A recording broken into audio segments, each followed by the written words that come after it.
¿Sabías que el agua no siempre hierve a 100 grados Celsius? ¿Sabías que, por ejemplo, en los Pirineos españoles hierve a 90 grados? ¿O que en el Pico Cristóbal Colón de Colombia hierve a 80 grados e incluso en el Everest hierve alrededor de los 70 grados Celsius? Espera, Rick, pero toda la vida me han dicho que es 100 grados centígrados. Incluso cuando yo busco en Google me dice 100 grados. Puede ser 100 grados, pero solo a una condición específica. Y hay un gráfico que se llama diagrama de fases que te puede ayudar a entender por qué. Y es lo que te quiero explicar en este tutorial.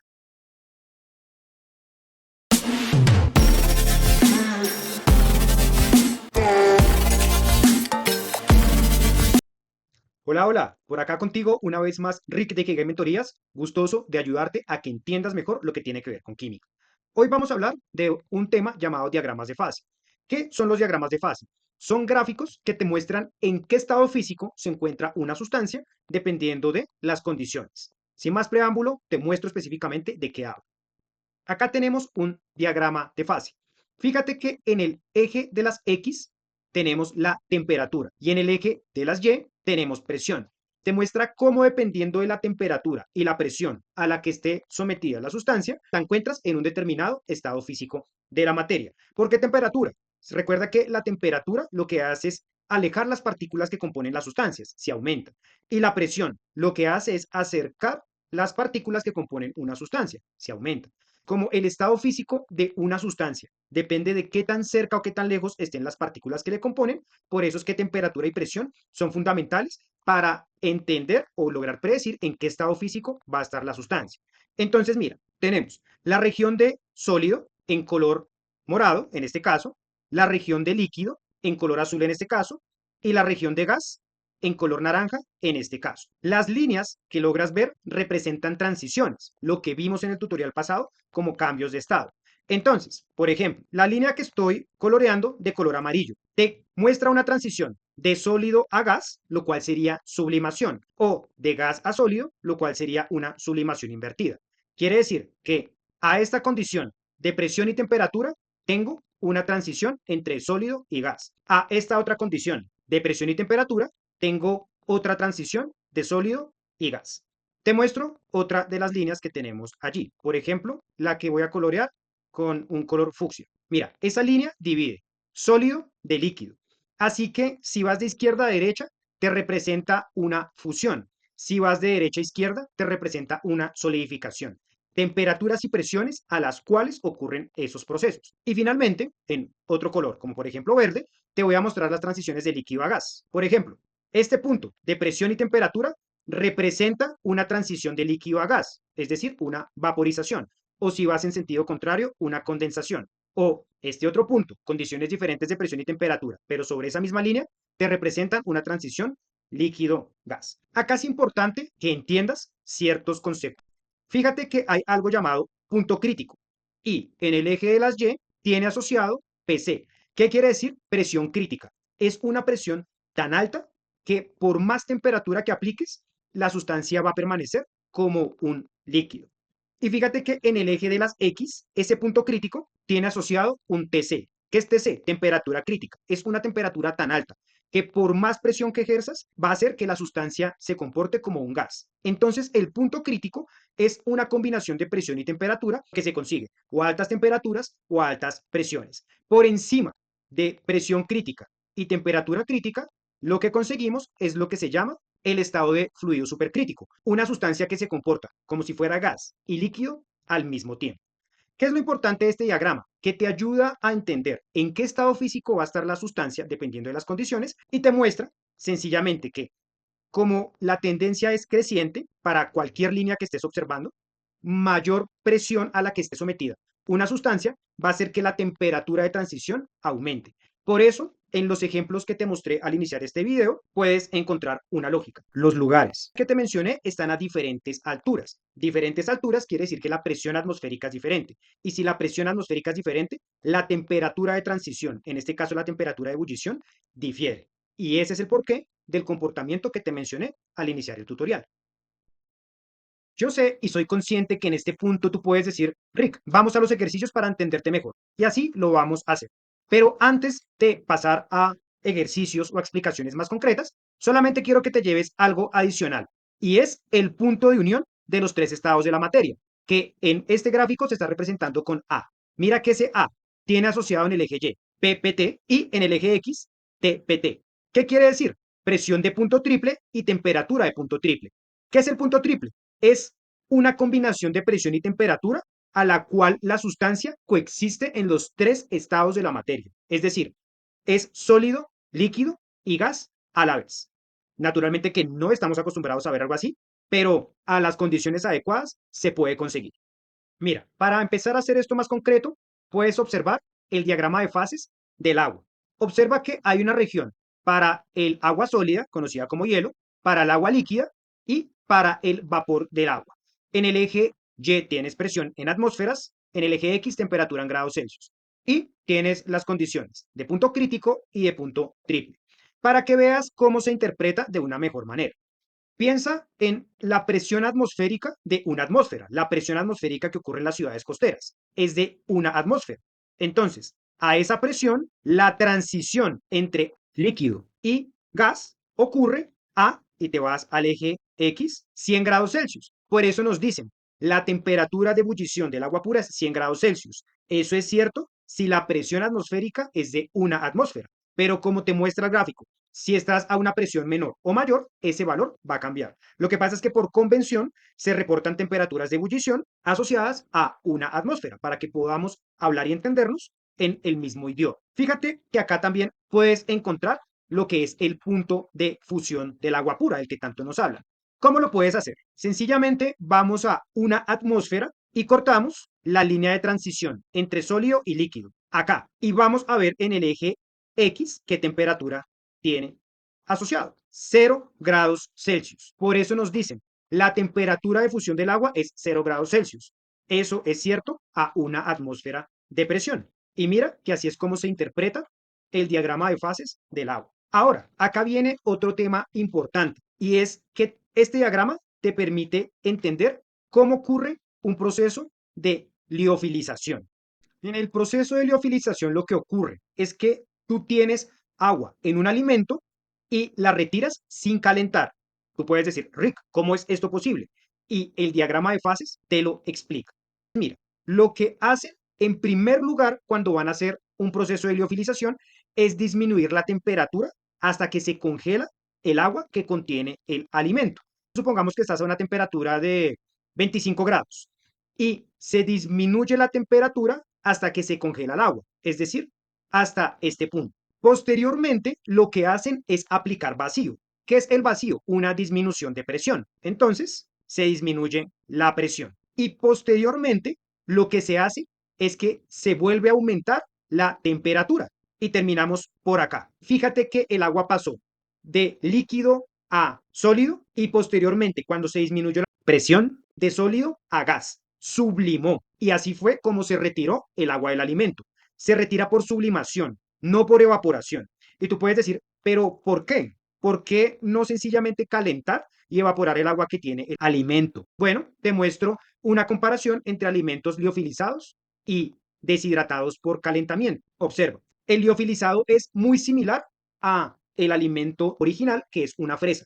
Fíjate el deshidratado como luce. Al deshidratado se le ha retirado el agua por calentamiento. Cuando se calientan, además de evaporar el agua, se pueden cambiar propiedades de otras sustancias presentes en el alimento como azúcares, volátiles, vitaminas y otra serie de sustancias. En la liofilización, como lo que haces es enfriar, no ocurren esas transformaciones. Y texturalmente es muy diferente. En el alimento sometido a alta temperatura, la estructura ha colapsado, mientras que en el alimento liofilizado no, porque cuando el agua se congela y posteriormente sublima, se retira dejando unos pequeños poros, pero sin colapsar como tal la estructura. Entonces mira cómo los diagramas de fase nos ayudan a entender procesos, por ejemplo, de conservación de alimentos. Se retira el agua para que no puedan crecer microorganismos, pero de una manera que no cambia mucho la textura del alimento ni le cambia sus propiedades nutricionales. Fíjate cómo la química empieza a interactuar con otras disciplinas para que todo sea cada vez más claro. Si bien esto fue un ejemplo concreto, vamos a un ejercicio para que esto empiece a tener mucho más sentido. Mira, tenemos el siguiente ejercicio. Si subes la temperatura a presión constante, partiendo del punto triple, ¿qué cambios de fase esperas? Mira, lo que te dice es, estás en el punto triple. Y a presión constante, es decir, no va a cambiar nada en el eje de las Y, aumentas la temperatura. Te vas hacia mayores valores en el eje de la X. Vas hacia la derecha en el eje de la X. Fíjate que estaríamos en la región naranja, es decir, en la región del gas. Entonces, la respuesta para esta pregunta es, se espera un único cambio de fase y es de punto triple a gaseoso. La sustancia finalmente va a quedar como un gas. Y ya está. La química, como muchas cosas, es de práctica, así que vamos por más. El siguiente ejercicio dice, para el agua, ¿qué fase existe si la temperatura es 20 grados Celsius y la presión es una atmósfera? Observa cómo lo podemos resolver. 20 grados Celsius en el eje de la X estaría aproximadamente por acá y una atmósfera en el eje de las Y estaría aproximadamente por acá. Vamos a ver en qué punto se cruzan. Extendemos el valor que encontramos en X y extendemos el valor que ubicamos en Y. Fíjate que la intersección es este punto y estamos en la región de agua líquida. La respuesta sería entonces, a esas condiciones, la fase o el estado de la materia en el que va a estar el agua es líquida. El siguiente ejercicio nos dice, si reduces la presión a 0.001 atmósferas y la temperatura a menos 10 grados Celsius, ¿qué fase esperas? Entonces, 0.001 atmósferas estaría más o menos por acá y extendemos ese valor que encontramos en el eje de las Y. La temperatura de la que nos hablan es menos 10. Menos 10 en el eje de las X está aproximadamente por acá y extendemos ese valor que hemos encontrado en el eje X. Fíjate que la intersección está en este punto rojo, en la región de agua sólida, de hielo. Quiere decir que a esas condiciones que nos menciona el ejercicio, esperamos una fase sólida. Ahora, el siguiente nos plantea, ¿cuál será la forma física de una muestra de agua a 400 grados Celsius y 150 atmósferas? Vamos por ello. 400 grados Celsius estaría por acá, más o menos. Y extendemos ese valor que hemos encontrado en el eje X. Y 150 atmósferas está aproximadamente por acá. Se han cruzado justo acá. Y fíjate que esa es la región de vapor de agua, de gas. Adicionalmente, la temperatura está por encima de la temperatura crítica. Y te mencionaba que la temperatura crítica es un valor en el cual, por más condiciones que muevas, la sustancia va a tender a comportarse como un gas. Por esos dos puntos de vista, puedes llegar a la conclusión de que a esas condiciones lo que vamos a tener es agua en estado gaseoso. El ejercicio D nos plantea, ¿cuál será la forma física de una muestra de agua a menos 0,005 grados Celsius a medida que la presión aumenta gradualmente de 1 milímetro de mercurio a 218 atmósferas? Mira, menos 0.005 grados Celsius.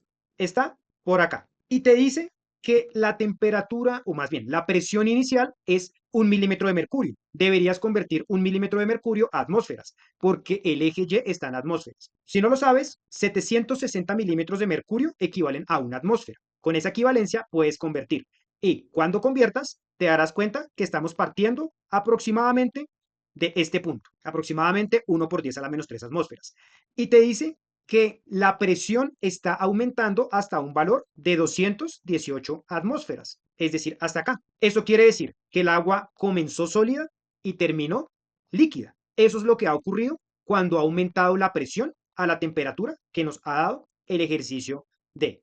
Entonces, la respuesta sería, la forma física va a ser líquida. Y finalmente, vamos con el ejercicio E. Te dice, describe los cambios que ocurren a medida que la muestra de agua del apartado A se enfría lentamente a menos 50 grados Celsius a una presión constante de 150 atmósferas. Entonces, tomamos el punto A, vamos hasta una presión de 150 atmósferas y disminuimos a menos 50 grados Celsius. Fíjate, voy a limpiar un poco el tablero porque ya está muy lleno de información y observa, desde el punto A nos vamos a ir hasta 150 atmósferas, es decir, aproximadamente hasta acá. Y luego vamos a disminuir la temperatura hasta menos 50 grados Celsius, es decir, por acá. Finalmente, el agua quedó sólida, quedó hielo. Quiere decir que iniciamos con agua líquida y terminamos con agua sólida. Para lo que nos pregunta el ejercicio E, el cambio sería de líquido a sólido. Y el paso de líquido a sólido se llama solidificación, es decir, que el cambio de estado que ocurrió fue solidificación. Y así es como podemos manejar los diagramas de fase. Vamos a utilizar otro diagrama de otra sustancia diferente para seguir practicando. Tenemos entonces, siguiente ejercicio. Determina los cambios de fase que experimenta el dióxido de carbono al variar su temperatura manteniendo su presión constante a 1500 kilopascales. Inténtalo también a 500 kilopascales. Observe, acá tenemos el diagrama de fases del dióxido de carbono. Nuevamente tienes temperatura, presión. Aunque no se está mostrando el punto triple, puedes identificar que la unión o la intersección de los tres estados de la materia lo tienes en el punto rojo. Y el punto crítico, aunque tampoco lo muestran, estaría aproximadamente donde he puesto el círculo azul. Por encima de la presión y la temperatura supercrítica empieza el estado de fluido supercrítico. Ahora, nos dijeron que qué ocurría a 1500 kilopascales. Lo primero sería pasar kilopascales a atmósferas, porque fíjate que el eje de las Y está en atmósferas. Cuando lo hagas, sabiendo que la equivalencia es que una atmósfera equivale a 101,325 kilopascales, encontrarás que 1500 kilopascales es aproximadamente 15 atmósferas. Quiere decir que estamos ubicados aproximadamente en este punto. Sencillamente, dado que nos preguntan que qué ocurre cuando varía la temperatura, pues a medida que va aumentando, pasa de sólido a líquido. Y si sigue aumentando la temperatura, pasa de líquido a gas. Eso es lo que le ocurre al dióxido de carbono a 1500 kilopascales, aproximadamente 15 atmósferas. Lo otro que nos pregunta es qué le ocurre a 500 kilopascales. Observa, 500 kilopascales, cuando lo conviertes a atmósferas, es aproximadamente 5 atmósferas. Es decir, por acá. Cuando aumenta o varía la temperatura a 5 atmósferas, lo que vamos a tener es una transición de sólido a gas y ya está. Entonces, cuando está a 15 atmósferas, pasa de sólido a líquido y luego de líquido a gas. Cuando está a 5 atmósferas, pasa de sólido a gas. En el primer caso, primero se funde y luego se evapora, y en el segundo caso, sublime. Ahora, hay otra pregunta que ves allí y es a qué temperaturas ocurren esos cambios de fase. Observa, el primer cambio se da de sólido a líquido, aproximadamente a menos 50 grados Celsius.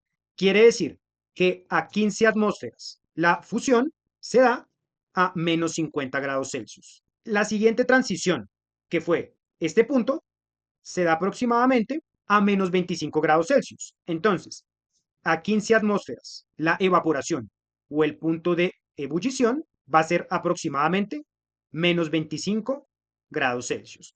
Ahora, cuando estábamos a 5 atmósferas, este fue el punto de transición, esta fue la sublimación, y se dio a esta temperatura que viene a ser más o menos unos menos 55 grados Celsius. Diríamos entonces, a 5 atmósferas, la sublimación se da aproximadamente a menos 55 grados Celsius.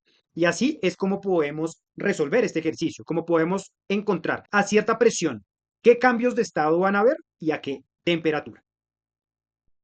Y bien, como ya es costumbre en nuestros tutoriales, después de mostrarte la teoría procurando que sea sencilla, ejemplos de aplicación y ejercicios, va tu turno para que puedas intentarlo y puedas detectar qué has entendido bien y eventualmente qué no. Acá tienes unos ejercicios que se basan en el diagrama de fases del agua. Puedes sencillamente regresar en el video, pausar en el diagrama de fases del agua y tomar una captura de pantalla o un screenshot o buscar el diagrama de fases del agua, se encuentra muy fácilmente. Te da temperaturas y presiones y te pide determinar en cada caso cuál es el estado físico en el que se encuentra el agua. Así que te invito a que lo intentes y compares con las respuestas que tienes acá. Y para seguir practicando, tenemos este ejercicio que se basa en el diagrama de fases del dióxido de carbono. Puedes regresar el video, pausar y tomar un screenshot de ese diagrama de fases para utilizar. Y posteriormente, tomar cada par, temperatura, presión, y tratar de ubicar en qué estado físico correspondería del diagrama. Si te animas a intentarlo, que sería buenísimo, para que puedas avanzar en el entendimiento claro de la química, puedes comparar con la respuesta esperada para cada punto que la encuentras acá. No me gustaría que te vayas del tutorial sin tener aplicaciones muy concretas que tiene este tema, porque sí que las tiene y nos ayuda a entender varios fenómenos de nuestra vida del día a día. Mira, lo primero que nos ayuda a entender es cómo funciona una olla a presión. Supongo que has visto alguna vez una olla a presión, te han hablado de los cuidados y más que ello, te han dicho que sirve para cocinar rápidamente. Eso es cierto, pero ¿por qué pasa? Mira, sencillamente a una atmósfera, la transición líquido-gas se da a 100 grados Celsius. ¿Qué ocurre en una olla a presión? A medida que la temperatura del agua aumenta, se evapora y el gas no escapa libremente, sino que se mantiene en buena parte allí encerrado y eso hace que la presión aumente. La presión en una olla a presión puede aumentar más o menos hasta unas 2 atmósferas, es decir, tal vez por acá. Y a 2 atmósferas, la transición de agua líquida a agua gaseosa, es decir, la ebullición, se da a esta temperatura, aproximadamente acá. Y este punto corresponde a 120 grados Celsius aproximadamente. ¿Qué quiere decir eso? Que la temperatura que alcanza el agua en una olla a presión puede llegar a ser 120 grados Celsius. Como puede llegar a alcanzar una mayor temperatura, se acelera el proceso de cocción de los alimentos y se pueden preparar en un menor tiempo, más rápidamente. Así es como se aplica este tema. Hay algo más. Supongo que recuerdas el ejemplo del tutorial pasado en el que para hablar de la sublimación te mostré el hielo seco. ¿El hielo seco qué es? Es CO2 sólido. Entonces, el CO2 sólido, el hielo seco, está más o menos a una temperatura de menos 75, menos 70 grados Celsius. Es decir, que a una presión atmosférica de las ciudades costeras podríamos ubicarlo más o menos acá, en el estado sólido. ¿Qué ocurre a medida que dejamos el hielo que se atempere? La presión no va a variar, pero sí va a variar la temperatura. Y supongamos que la temperatura ambiente es de 25 grados Celsius. Partiría del primer punto que ves allí hasta aproximadamente este punto, que sería más o menos unos 25 grados Celsius. Y en ese punto lo que tienes es un gas. Es decir, el hielo comienza como un sólido y termina como un gas, sin haber tocado nunca el estado líquido. De sólido a gas, sin haber sido líquido, es un ejemplo de sublimación. Y por eso fue que utilicé el CO2 sólido, el hielo seco, como ejemplo de sublimación. Y un caso más que te sirve para entender cómo funciona el tema de diagrama de fases en nuestra vida cotidiana y cómo nos permite entender los fenómenos que observamos. Lo tenemos con el caso de los encendedores. No sé si te parece curioso que en un encendedor tú tienes un líquido y cuando aprietas el botón de liberación no ves ningún líquido y a medida que transcurre el tiempo no ves ningún líquido. Quiere decir que dentro del encendedor la sustancia es líquida y fuera del encendedor es gaseosa, sin que nunca vea salir un líquido. Bueno, la sustancia que tú tienes al interior de un encendedor es butano y el diagrama de fases que te muestro acá es el del butano. Al interior del encendedor la presión es aproximadamente de unas 3 atmósferas. Vamos a asumir entonces una temperatura de 25 grados Celsius y una presión de 3 atmósferas. Es decir, nos estaríamos ubicando más o menos por acá. Cuando tú oprimes el botón de liberación sin que haya llama, solamente el botón para liberar el gas, no va a haber cambio de temperatura, pero sí va a haber un cambio de presión. Va a pasar de la presión interna del encendedor, que es 3 atmósferas, a una presión exterior de aproximadamente una atmósfera. Es decir, que va a estar en este punto. Cuando oprimes el botón, hay un cambio de presión que hace que el butano pase de líquido a gas y por eso es que vemos el fenómeno que vemos en los encendedores. Ahora, otra cosa importante, cuando quieren almacenar el butano en los encendedores, lo que hacen es lo contrario. Toman el butano gaseoso, lo presurizan, es decir, ejercen una alta presión para que de esa manera pase de estado gaseoso a estado líquido. ¿Vale? Entonces mira cómo te enseña cómo funcionan los utensilios que tenemos en nuestra vida cotidiana. Y acá una pequeña aclaración que me parece importante. En el tutorial pasado te dije que el paso de gas a líquido se conoce como condensación o licuefacción, cualquiera de los dos. Acá quiero hacer una pequeña precisión. Cuando el paso de gas a líquido ocurre por disminución de temperatura, hablamos de condensación. Pero cuando ese paso de gas a líquido ocurre por aumento de presión, ahí es cuando hablamos de licuefacción. Solamente una pequeña aclaración para ir afinando nuestro lenguaje. Y bueno, eso fue todo por este tutorial. Así que si te gustó, déjanos saber. Cuéntanos si conocías las aplicaciones que te hemos dado de cómo funciona un encendedor, del hielo seco, de la olla a presión, de la liofilización. Si eventualmente sientes que este material le puede servir a alguien, no dudes en compartirlo. Y si esta serie de tutoriales te han gustado, No dudes en suscribirte. Para mí y para todo el equipo es un gusto lo que hacemos, generar contenido para que puedas entender más, puedas entender mejor y la química y la ciencia en general deje de ser un dolor de cabeza. Será un gusto verte en el próximo tutorial. Hasta una próxima.